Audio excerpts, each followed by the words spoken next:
Good afternoon, everyone. Welcome to our February LACA webinar, where we're going to talk to you about going back to school. We're going to hear from Lee Peter, a political update. We've got a piece on free school meal parcels and School Chef of the Year. And then we're going to hear from Jimmy Pearson from ProVeg about his School Plates campaign, or the ProVeg School Plates campaign. Welcome to everyone that's joining us. We do have about 100 delegates that have registered for today, and I can see that we've got about 48, so we'll just give it a few minutes to have people join us.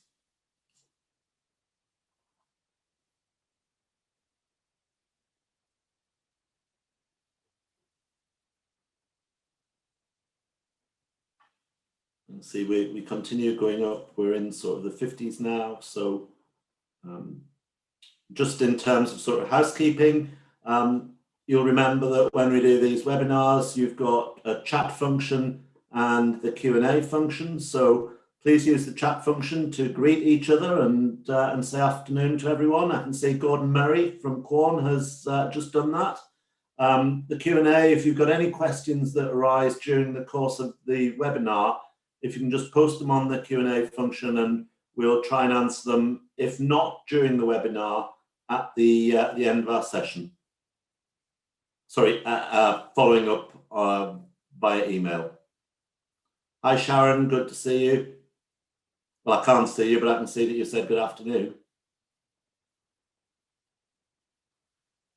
And Declan and the lovely Anita Brown from the beautiful Northeast. Hi Colin. And Gavin. Oh my goodness, you're all flying in here. Hi Helen. Hope you're well. And Martin. I'm going to have to stop this, otherwise I'm just never going to get kept up with all these names. I can see that we're up to about 60 people now, so we'll kick off. Andrew has given me the task today of sharing my own screen. So here's fingers crossed and everything will work as smoothly as when he actually does it for me.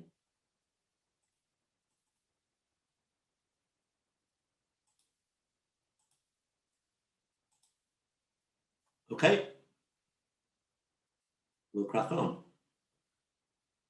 So I'm going to do a very quick overview and welcome as to all that's sort of happened in the last few weeks, and particularly start and focus about what's happened this week. So coming in sort of, it's a while since we've done one of these updates, really since before Christmas. And I think if we think of sort of the autumn and winter term, it's been busy and it's been challenging for all of us in lots of ways. You know, we had November lockdown, but the schools stayed open. And then we had things like the winter grant scheme where schools were given funding, or the local authorities were given funding to provide free school meals and assistance over the holidays. We also heard back then about the extension of the Holiday Activity Fund, £220 million coming in to support activities and extend all that was going on in terms of providing activities for children during the school holiday periods. Of course, we had a great Christmas and then came back in January and found that we weren't providing food for children in schools because we were suddenly in lockdown again. And of course, that gave us all the challenge of converting our food that we'd got in to feed children over our school counters into food parcels, and we all know what happened there. We also saw the resurrection of the National Free School Meal Voucher Scheme, and I think that it's fair to say that there's been a mixed economy in terms of continuing to provide food parcels and children taking up the vouchers. Now, I think, as I say, we all know what happened. There were a small number of food parcels that were demonstrated as being inadequate and drew a lot of attention. But I know that the majority of our members have all been delivering nutritious and good food parcels to children right across the country. In this period, we have worked with DFE and Public Health England to update the food parcels guidance, and hopefully you'll all have seen that on our website. Of course, moving on from that, we've got a whole host of what we've termed here as immediate priorities. And I think that for us, it's been really important to engage with our membership throughout this time. So we've continued with things like webinars, member surveys and updates. And I would urge you all to take a look at the breakfast survey that's out there and live at the moment. And if you can, please respond. It should take you no more than 2 or 3 minutes, but it would give us a real picture as to what's happening with breakfasts out there that can support the breakfast debate that is ongoing. Again, in terms of our campaigning, we're campaigning ahead of the budget, which is next week now. And that is all around the idea that we extend universal infant free school meals to all Key Stage 2 pupils. But also, I think it's about looking at the rate of funding for free school meals and infant free school meals. And particularly in light of the fact that it feels as though the government have set the value of that service and feeding children over the lockdown period of £15 per week. And we would question, well, why should it be any different when we're back at school? We continue to work with the government to ensure that the security and sustainability of the school's meals service, both during and after lockdown. And I think that leads to that next point about, so now we're moving on to prepare for the reopening of all schools from the 8th of March. I think that falls on the back of the Boris's announcement on Monday evening, where he's now given us a roadmap away from COVID-19. And you can see from the slide that I've got on the page here, it starts on the 1st of March, and the very first point there is about schools and colleges going back to work, but that there's still a degree of social distancing and so on in place.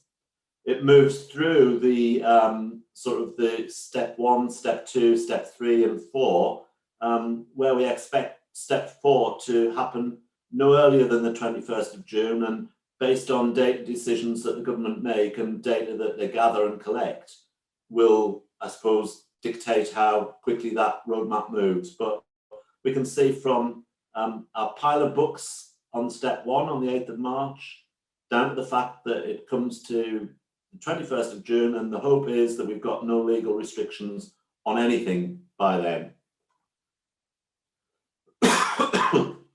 Excuse me.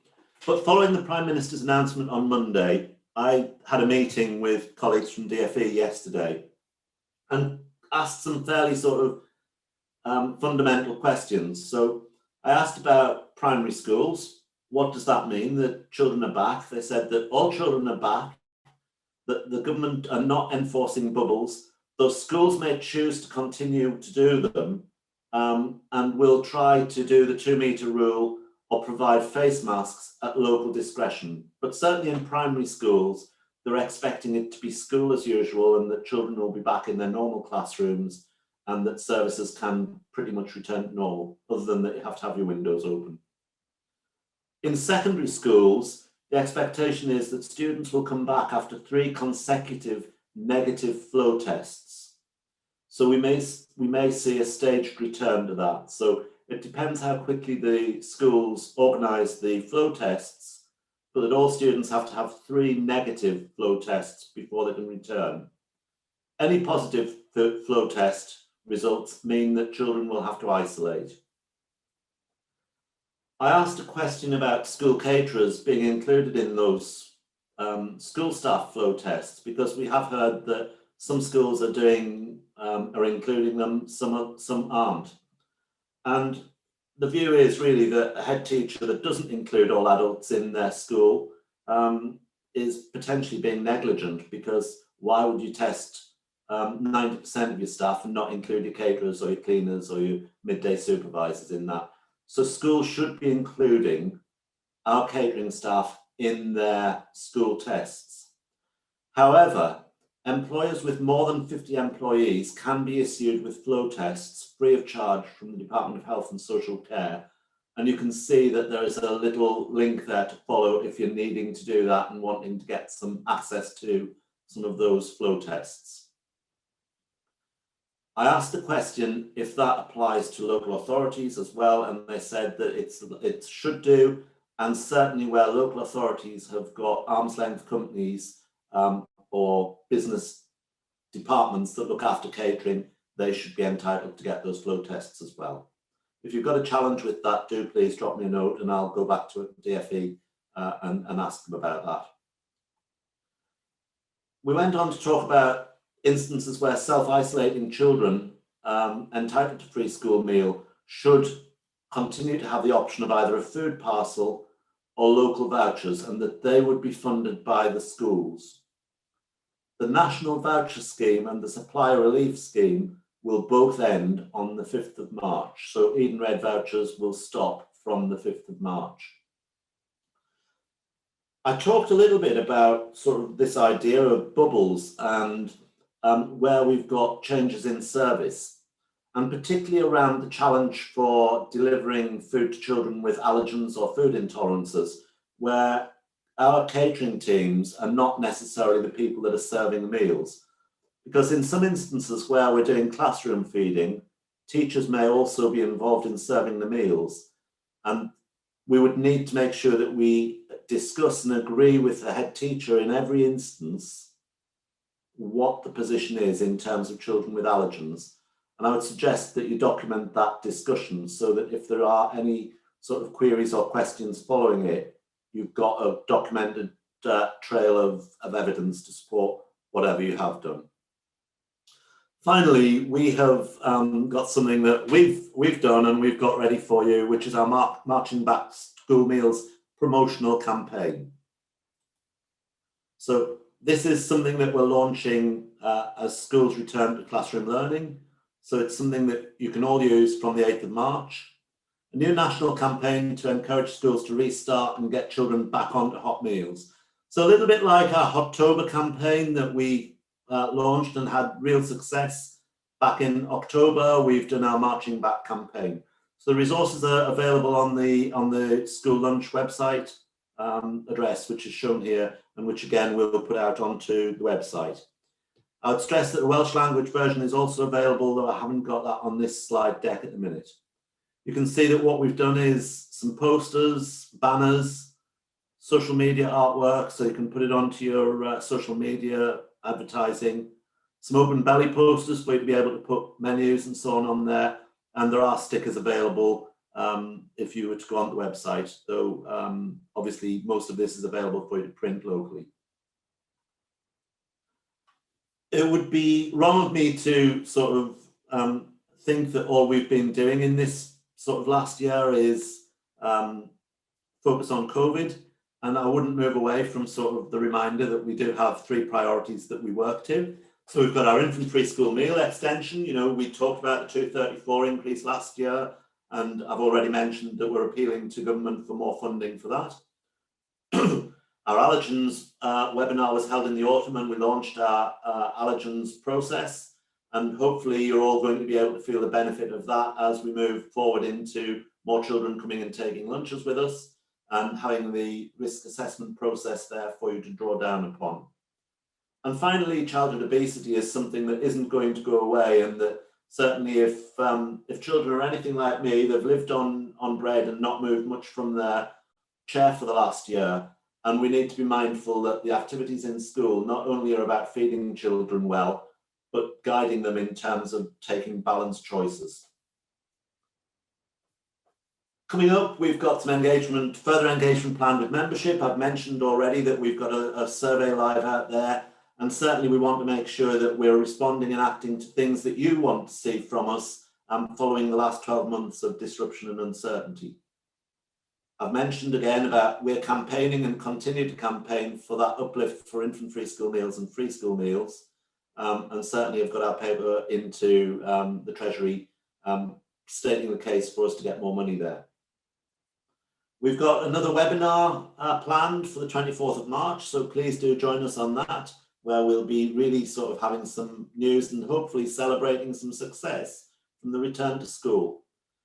We've got further LACA events to be held online this spring. I know that the South West have got their regional meeting tomorrow, and I know that they're focusing very much on some of the things that we've been doing, and have got the Tuco buying club session in there. So their folk down in the Southwest are really keen to hear a little bit more about what we're doing in terms of the buy-in group. The last point on this slide is that the main event for 2021 has been rescheduled and will now take place in October. So despite the fact that come June, we expect that all things can open up and we can be back to normal, I think that we've taken the pragmatic decision that let's not just risk it and plan it for July, we'll move it to October. And there's more detail to come out to you about that in the next few weeks.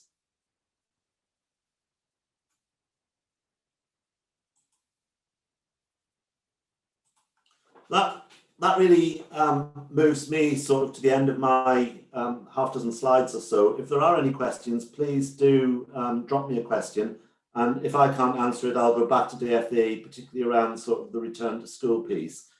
I'd remind you that the return to school materials are still available on the website.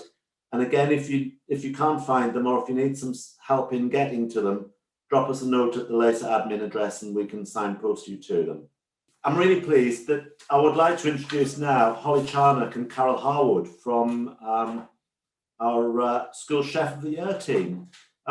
We asked Holly to take a look at the provision of food parcels and really be thinking about how we can be encouraging children to make the best of the food parcels or families to make the best of the food parcels. So she's made a short video clip. And then we're going to hear a little bit from Carol in that about the upcoming Scotty competition and how there's some changes for us in this year. Now, Holly was crowned as our Scotty winner back in the spring last year. And unfortunately, we've not been able to see or hear a lot from her in the year. So, Holly, I'm hopeful that we're going to see and hear a lot more from you in the coming months until you hand over your crown. So, over to you. Good afternoon, everybody, and I'm delighted to say I'm here with Holly Charnock, our School Chef of the Year for 2020, and Carol Harwood, who's our LACA representative and organiser for the School Chef of the Year competition. Over the next 20 minutes or so, Holly's going to do a little demo on how we can use free school meals parcel food and how to get the most out of it, and Carol's going to talk a little bit about the launch of the 2021 Scotty competition. So, Holly, over to you. Tell us what you're going to be doing for us. So, I've made, in preparation, I'm going to do 5 meals in total. I've made 3 this morning, and I'm just going to do 2 this afternoon, just to show how we can make quick, easy, but still nutritious and healthy meals that the kids would want to eat. Because I feel at the moment we're all sort of running in every direction. Parents are trying to homeschool, they're trying to do their own jobs, they're trying to run the house at the same time.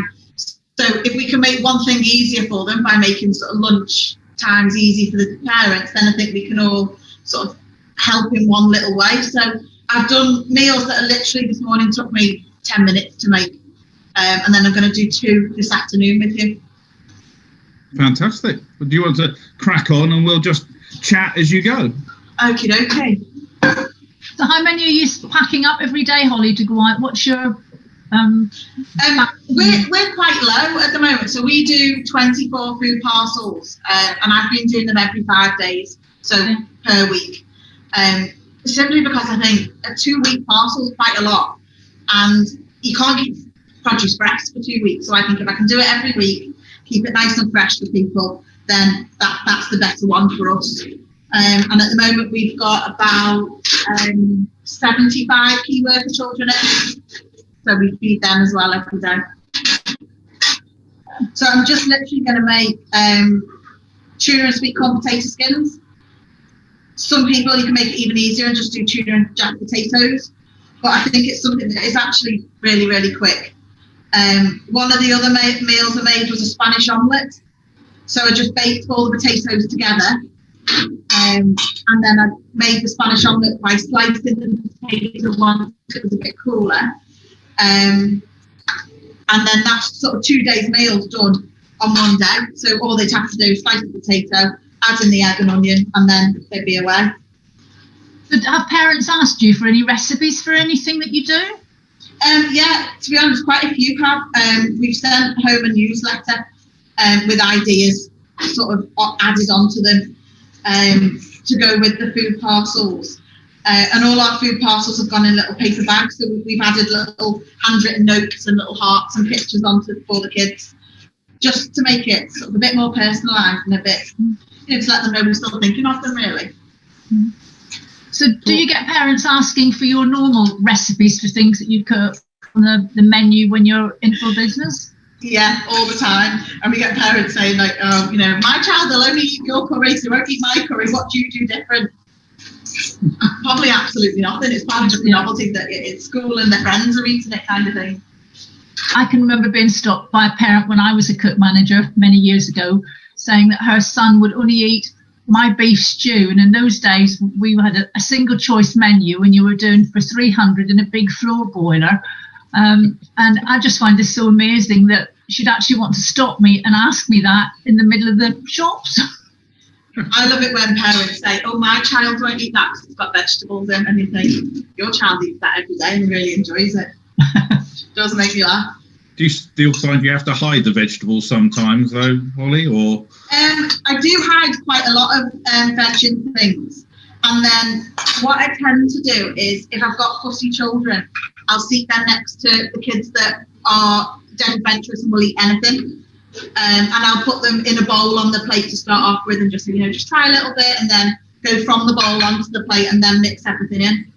And to be fair, the kids are really good.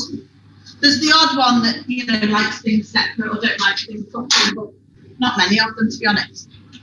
Right. There's the potato skins done. That's how quick they are.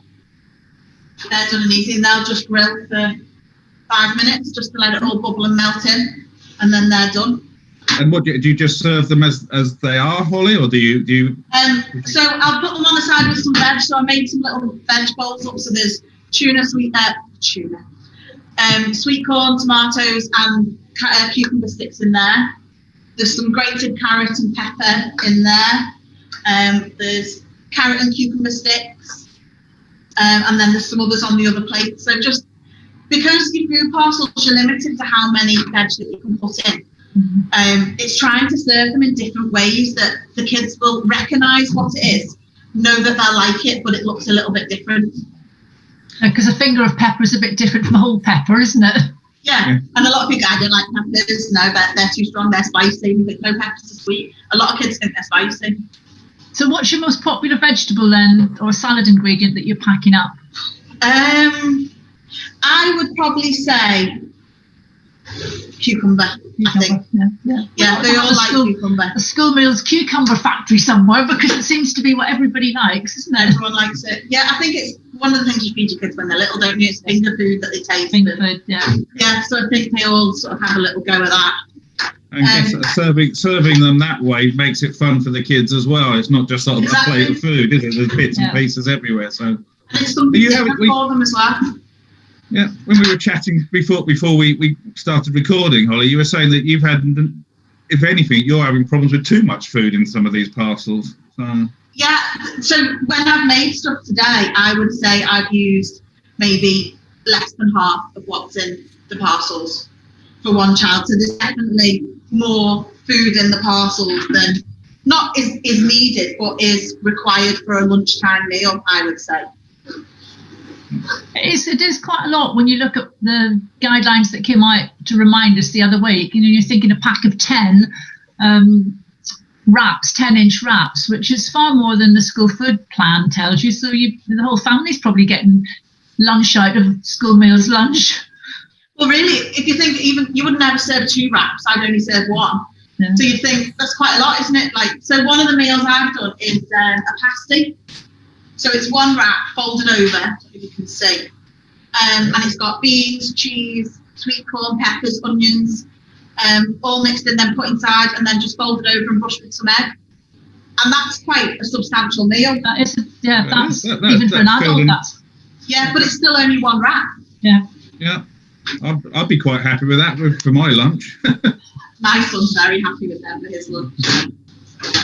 But we're nearly a year since you won School Chef of the Year, and probably the strangest year we've ever had and hopefully we'll ever have in our lifetime. So fingers crossed. Are you still glad you entered?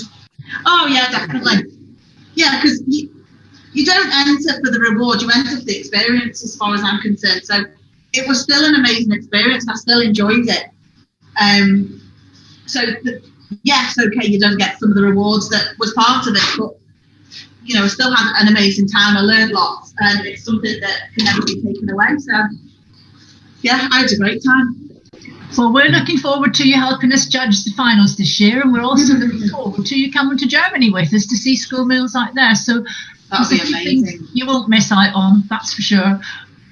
Just delayed. Just delayed, yes. Well, yeah. It's delayed for all of us, so I'm looking forward to it as well. I think this whole year's just been put on the back burner for everyone, really, hasn't it? It has. It's been a very strange year. Very strange year. But we're still here. What have you put in the toaster there, Holly? So that's just a wrap that I don't know if you could see. I'm trying to sort of angle the camera. So you just basically put a slice down it and then 4 sections, cheese. I did ham and tomato, but you can put whatever you like in. You know, if you're vegetarian, you could use your peppers and your tomato, onion, whatever you like, and then just fold it up and then just pop it into the toaster. And the cheese melt either side of it. And like the 4 pushed together, so it's a bit like a sort of quesadilla type thing? Yeah, exactly that. And it literally, it's one pop of the toaster, so it takes minutes. Doesn't that leak all over your toaster? No, because the way you put it down, See, we've missed you folding that bit to see what you were doing. Sorry. It's not the best angle here. It's the only way part of the kitchen I can get Wi-Fi to work, so that's all right. We have to go with it. This year's Scotty's going to be very different because, as you probably realise, we've got a new sponsor. We've got Quorn. Yes, I think. And I have to say, Quorn's not something that's ever been on my regular shopping list. So I have spent the last month playing with all sorts of things with Quorn because I can't judge something that I don't understand. No, very true. Whereas, you know, the last 2 sponsors, I knew their products inside out. So anybody who enters this year, I can put my hand up and say, yes, I played with it. Yes, I know what it is. And certainly, if anybody saw Kate Snow when she did her demonstration, a month ago or 6 weeks ago about Quorn, it's so versatile. I've quite surprised myself as to A, what I've made, and B, how it tastes. And I think if you were to close my eyes and spoon feed me, I wouldn't know any different. So it'll be interesting to see your take on it when we get through to the finals. Is it something you use in your kitchen? Yeah, so we use Quorn. Over the years, we've probably used all the products of Quorn, to be honest. Yeah.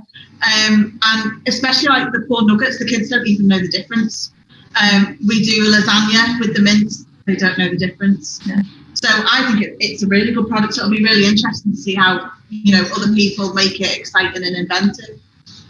We've got the fillets to play with, and we've got sausages. I mean, I've got loads of stuff in my freezer because they've sent me samples of everything so that I can have a play.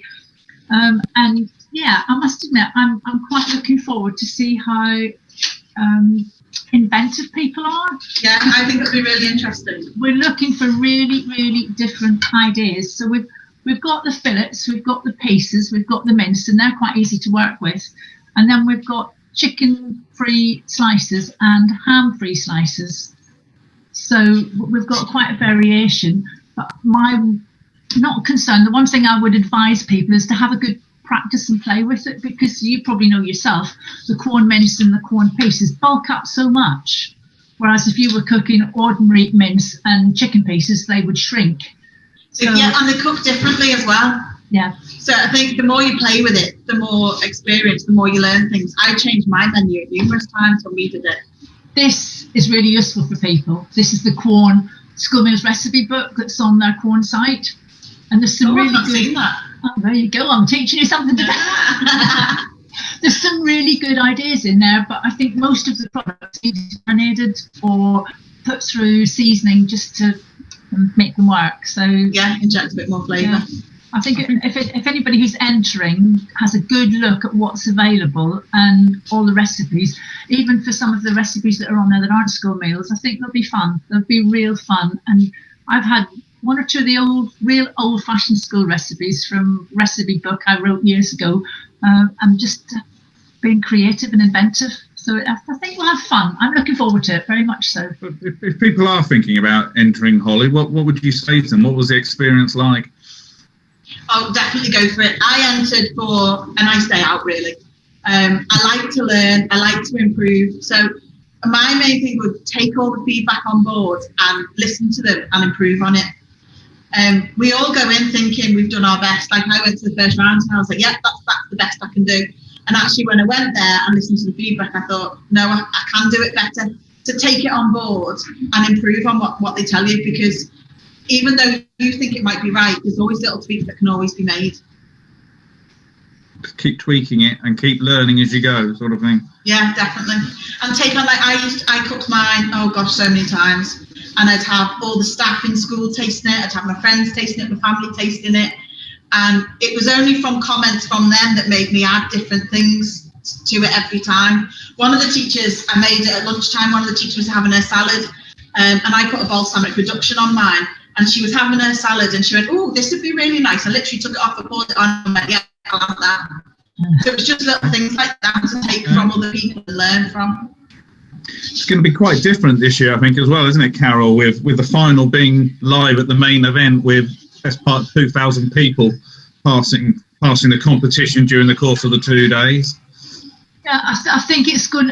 It's a stressful enough final, but I think it's even going to be more stressful this year for everybody with the throughput and the I don't know whether you call it added pressure, but I think because we're so used being behind closed doors and doing the final, I think we're all going to find it very different this year. But I think it's a lovely way, a lovely accolade for the regional winners to be able to do it. So I'm looking forward to it. I think it'll be great. But coming back to free school meals, where are parcels? Where are we, Holly? You've done a wrap. You've done a so we've got a wrap there. So that's just ham, cheese, and tomato folded up, and then it's easy finger food that the kids can pick up and eat. I'm wishing on how you did it. Yeah. Yeah, folded it round, and then just an apple because obviously they're getting their fruit every day. Carrot and cucumber sticks, and that's just a blueberry and oat bar. There's no sugar in it. There's a little bit of honey. It's made with wholemeal flour, so it's super healthy. But it looks quite naughty and it looks quite exciting, so the kids tend to like them quite a lot.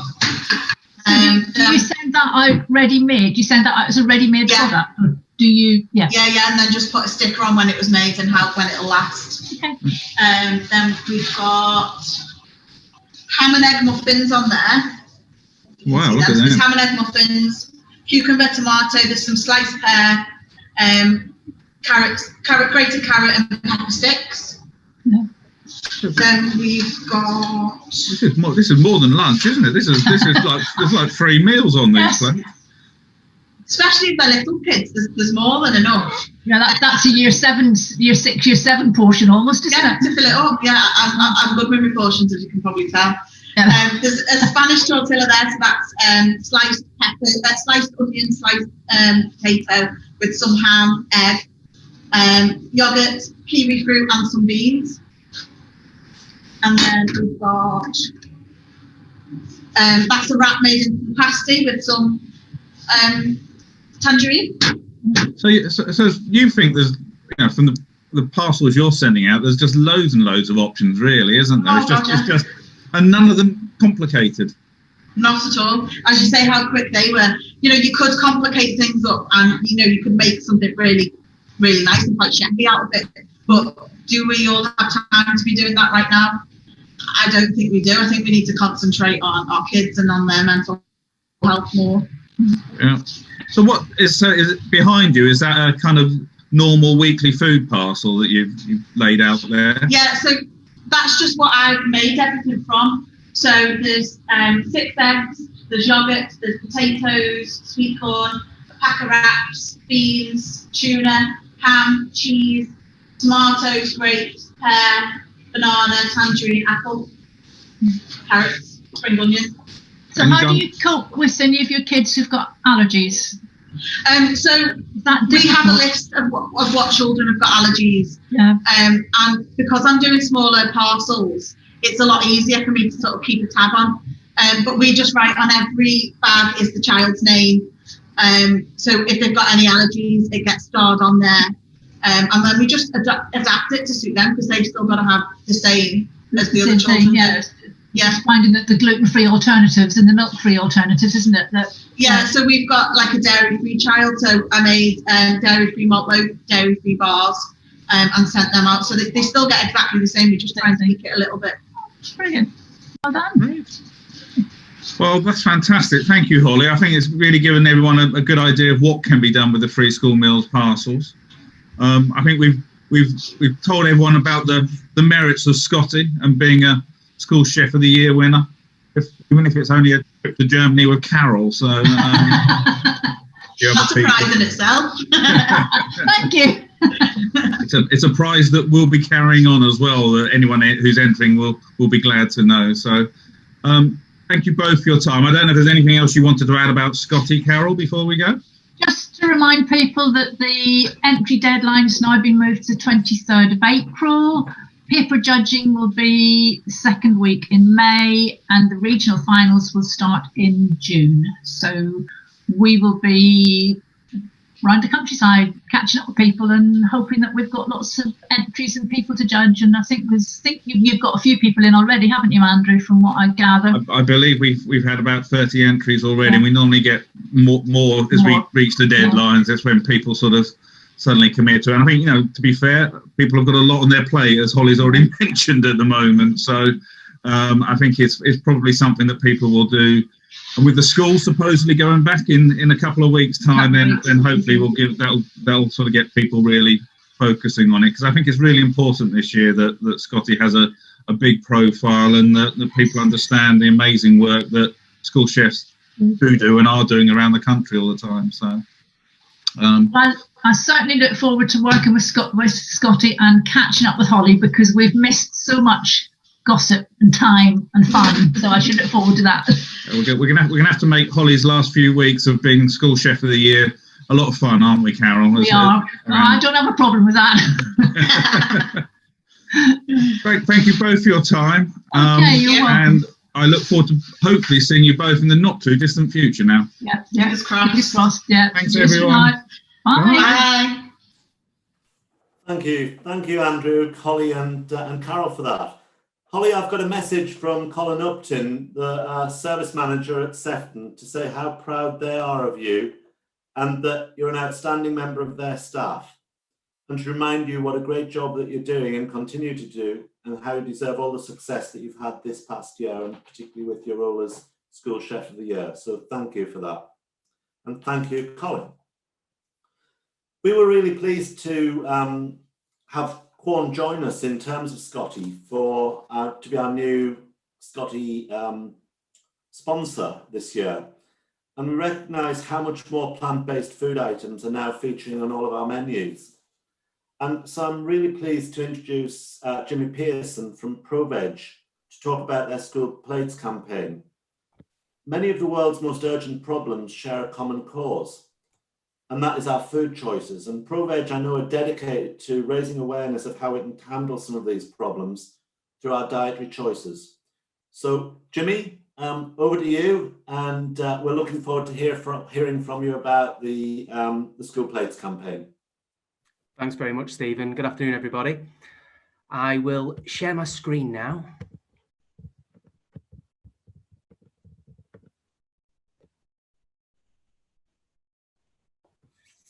And I hope you can all see that.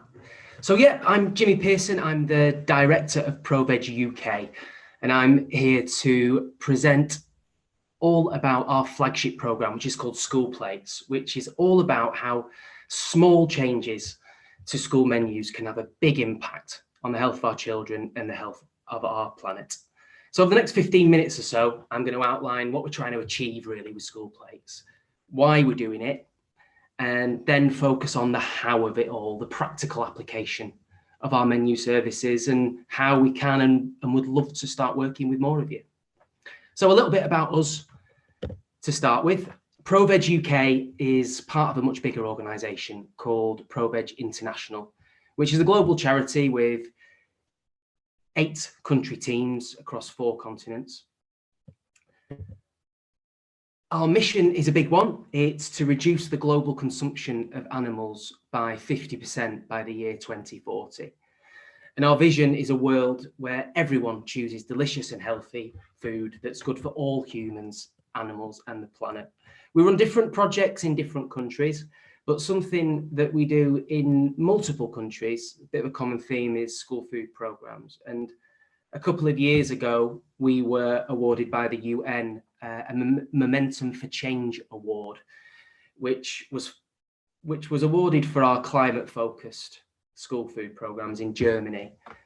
Something we're really proud of, and many of the ideas and concepts of the German programs we're applying in the UK through school plates.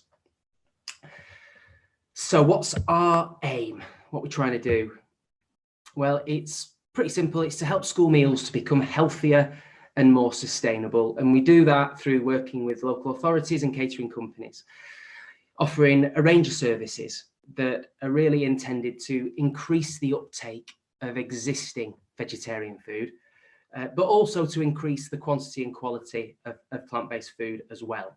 And this has this wonderful added bonus of often saving money for everyone involved. In fact, most of our partners that we work with have saved money as a result of working with us. So whatever your motivation, whether or not you're driven by health, whether or not you care about climate change and doing your bit, by exploring working with us, there's a chance you could save some money too. And we also want to shift attitudes towards plant-based food, not just among children, but also parents and some catering staff at the same time. So why are we doing this? Why is this important to us? Well, firstly, it's for sustainability reasons, for the climate, for the planet.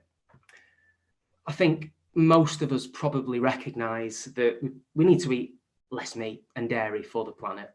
We're seeing so many news stories from academic institutions, the UN, policy think tanks, environmental organisations that are calling for a shift away from animal products and towards a more plant-based society. I put a couple of examples on the slide here, and the first one from the Committee on Climate Change, the government's official advisors on climate change, who have called for a 20% reduction in beef, lamb and dairy if we've got any chance of hitting net zero emissions by 2050. And you'll no doubt all be aware of all the local authorities that have declared a climate emergency now, and I think it's getting close to 300. I'm not sure how familiar you all are with the environmental impact of animal products, but there's a few good stats on this slide, and particularly one in the graphic, which shocked me when I first heard it, that animal agriculture is responsible for more emissions, more greenhouse gas emissions than the global transport sector. So that's all the world's cars, planes, trains, ships and boats combined. And it's also a leading driver of deforestation and water use and species extinction as well. It's not just researchers and academics who are calling for this shift, it's young people too.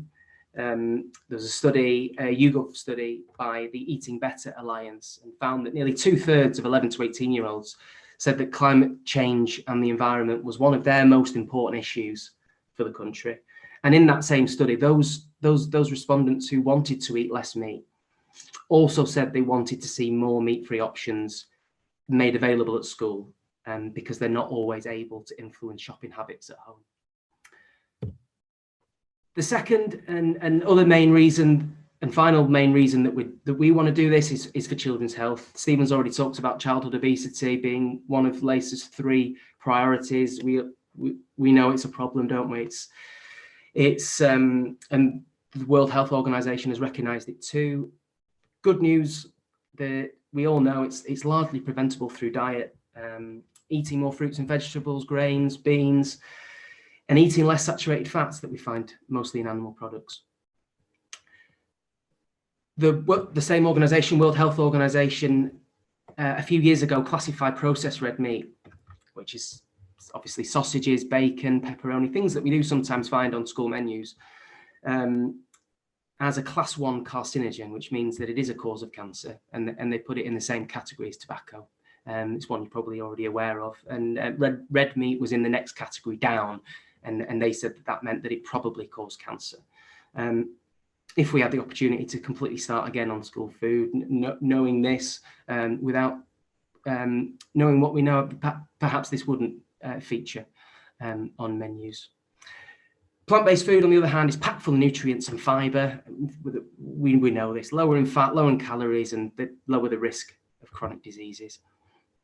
So I think we know we need to head in this direction. It's the direction we are going in and we are embracing.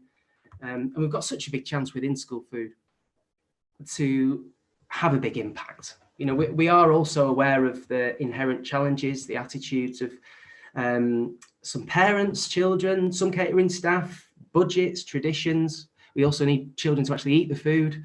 So we're aware of all this. So the question is, practically, how can we all make a contribution in this direction that works for everybody? So let's have a look at our approach and what we're doing here. So firstly, I want to make clear that we're a non-profit and we're funded wholly by donations.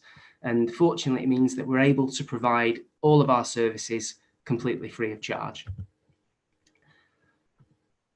It's no need to worry about compatibility with the school food standards or the Soil Association's Food for Life scheme. Nothing that we do is inconsistent with either of those. We're also not here to veganize people or schools. We're not a vegan organization, but we're just all about small, easy to implement changes, incremental, gradual, that kids love and that are here to stay and that we can build on. We want to build long-lasting partnerships, relationships with catering teams. We want to work with you for years to come. And we understand the practical challenges of implementing menu change. We know it's not easy. We know it's time consuming. And that's why we like to work in phases rather than trying to do too much too soon. On this slide, I've broadly put it into 3 phases, but we're pragmatic and the timeline is, of course, always determined by the partner that we're working with, the local authority, the catering company, whoever it is. This is just an example, really, of how we move between phases. In phase 1, and I'm going to go through these phases in summary now, but in phase 1, we even don't often propose that any of the food actually changes. Instead, we're looking at rebalancing the way that the menu looks, and you can see the 3 bullet points there, looking at language, positioning, meaningful choice. I'll explain what I mean by that in a minute. But it's what we call quick wins, really, and I will go through them in a second. And when I talk about rebalancing menus, it's menus that have for so long been weighted heavily towards meat-based meals, and through small tweaks, all based on research, we can redress this balance and restore parity between the meat-based options and the vegetarian options. And the aim of all of this and all of our work, really, it's to try and encourage everyone to choose the veggie options, regardless to what they normally choose. So let's have a quick look at language then. Again, what we call quick wins. Often we see, this is mostly in primary schools that we have worked with so far. And we often see the way that the category of meal is named or described as main meal and vegetarian option. And our take on that, and backed by research, is that implies that the main meal is superior. And that the vegetarian option is more inferior, really, or is a bit more niche and not for everybody. So we prefer to rename those as option 1 and option 2 to try and restore some balance between the 2 options. And if you're able to use a V in brackets or VE as an identifier of the vegetarian dish, it means that you don't have to use words like vegetarian or vegan or meat-free in the description. So instead of saying a meat-free sausage or a vegan curry or whatever it is, you can use words that focus on flavor, like sweet and sour or spicy or smoky or barbecue. And this is the kind of language that we often see attached to meat-based dishes, but less so attached to the vegetarian dish. Texture is another good one, and you can see I won't read all these out, but sticky, chunky, crispy, creamy. Those can be applied to vegetarian dishes, and really boosts their attractiveness to all children. provenance, that's like locality, where it comes from, and also the child-friendly language. It depends how creative that the creating teams want to be, but there's lots of playing around that can be done there that can make the dishes sound more appealing. It's driven by research, all that we do. A lot of it's from the World Resources Institute. There's also the universities of Cambridge and Oxford that have got departments that work in this, looking at, they call it choice architecture, and playing and exploring behavioural insights. And here's the best example. I love this one. World Resources Institute worked with Sainsbury's in their cafes, and they had a meat-free sausage and mash, and they simply renamed it as Cumberland Spiced Veggie Sausage and Mash, and it increased uptake by 76%. Huge uptake. And there was another interesting one which I thought was really very appropriate for this in schools. It's calling carrots X-ray vision carrots. It's increased uptake by 50%. It's and it's not surprising really when you see it, but it's still huge numbers. So yeah, in the title here, I've got removing bias, and that's unconscious bias, but that's what we're trying to do with this restoring parity. And you can see on this example menu that I've put here that there's main and vegetarian as the descriptors. The positioning you'll see is that the main is always on the top, and I think that reinforces superiority.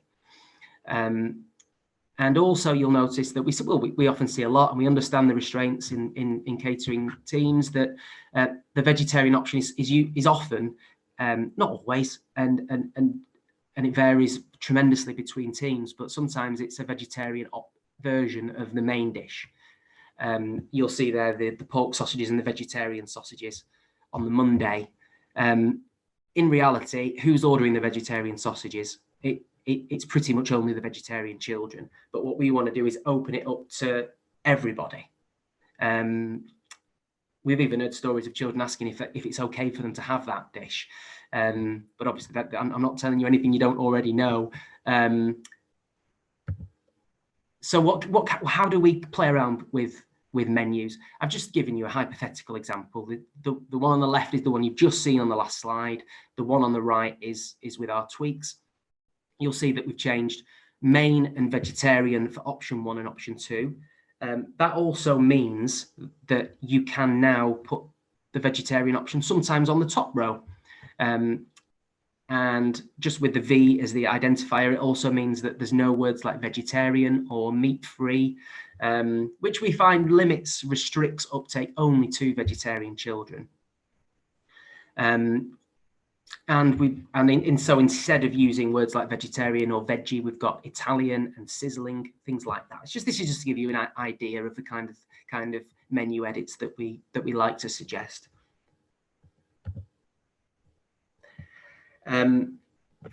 So the one other thing I missed out there is this meaningful choice.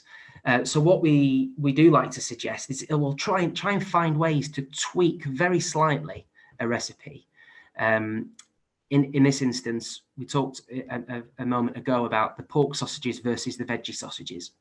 But if you possibly added a Yorkshire pudding to the veggie sausages, could possibly call that a toad in the hole, and that would then give that dish a whole new identity.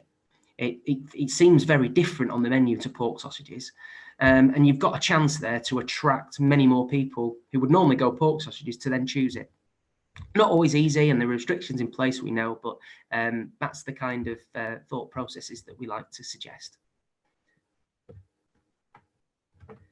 So what happens in phase 2? Well, we like to look at meat-free days in phase 2 and suggest new recipes. You might already have guessed that we're not a big fan of meat-free Monday as a descriptive or a name.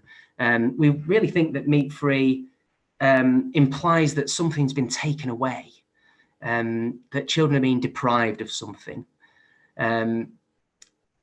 So if we would probably recommend, we usually recommend not to give it any fanfare. So you're on your normal meat-free day, not give it a name at all. But on the days in which you add a new meat-free day to a cycle, perhaps, we really think that planet-themed days are a really good idea, because it gives the children an opportunity to make that connection between the food they eat and the future of the planet. And we do all we can to make that day a reality, with suggesting names, devising the most sustainable menu that we can with you for the day, and supporting with communications materials, whether the schools want fact sheets or posters. We can work with those and draft those. And we're getting a new suite of materials designed over the coming weeks.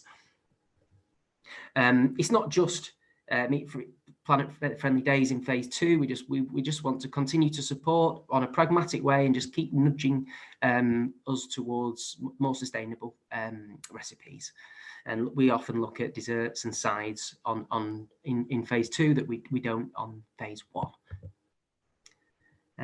We also we really want to measure our impact and your impact, and we've got a provisional partnership with the University of Oxford's a department there who are able to analyse results and really calculate emissions that have been saved with a local authority that wants to take part in that with us. So that's something that we're going to do next. Phase 3, we want to move into training and workshops. It's not really been possible during COVID at all. This needs to be in person, and we bring together some external plant-based chefs who have got experience in large-scale catering, particularly in educational settings. Pair them up with your development chefs possibly, and also introduce a supplier, and really explore, play around with recipes and try and inspire them so that they think differently about plant-based food, and it's something to enjoy rather than a chore, and something that they've got to do because there's a few veggie kids in the school. Educational workshops, this is things that can be developed remotely with ProVeg UK's team, together with our medical professional partners. We work with a group of doctors that really promote the nutritional benefits of plant-based for good health, for healing and for health. Again, we don't charge a fee for any of these services at all. And the way the structure of the training days or the workshops can be determined by you. We're really flexible, and we can make it bespoke and make it fit for you. So what next? Well, we're working with more and more teams right across the country. I don't need to go into all of those, but just to say that we're very much available and want to start working with more. We've got the capacity and we've got the energy, and we'd love to have a first chat with you about how we might be able to work together. Easy email address: schools@proveg.com. Perfect. Thank you, Jimmy. I think that you've given us some good food for thought, and certainly things like your suggestions around sort of naming on menus, I'm sure people will take up. I think that I heaved a bit of a sigh really when you said that you don't like meat-free Mondays, because I think that has been a way that many of our members and school caterers across the country have been able to change the face of what they're doing and reduce the amount of meat that we put on our menus. So typically in sort of a 5-day week, we'll now only have something like 3 meat dishes as sort of core menu items in a typical primary school. I'm also really pleased that in terms of sort of 30 years ago when I started working in school catering, sort of your vegetarian line was kept pretty low. It was some kind of variety of cheese, cheesy potato, or something that was quite sort of bland and not very exciting. And I think that we're seeing more and more, much more plant-based food sort of coming onto our menus, featuring on our menus, and being served in much more exciting ways. So I think that we are moving in the same and the right direction as far as that's concerned. Thank you for speaking to us today. I don't think we've got any questions have come up in the Q&A function today. So either we've bored people rigid, or else we've been absolutely full and riveting with information for them today, so that they're all leaving the webinar this afternoon without any further questions. Andrew, I think that brings us probably to a close of today's session. Thank you to everyone that joined us. We will be putting out some information about our next webinar very shortly. But the date for your diary is Wednesday, the 24th of March, 2 o'clock, where we're going to be talking about positive school meal case studies from around the UK. I know that I'm looking forward to hearing more about what they're doing in Scotland and Wales. And hopefully we're going to be able to get Judith Gregory and Jane from Scotland, from Assist, to join us on that webinar. Thank you to Lee and to Holly and Carol, and of course, Andrew, to yourself for supporting us with today's webinar. Please do draw down the materials for Marching Back from the website. They should be on there from now.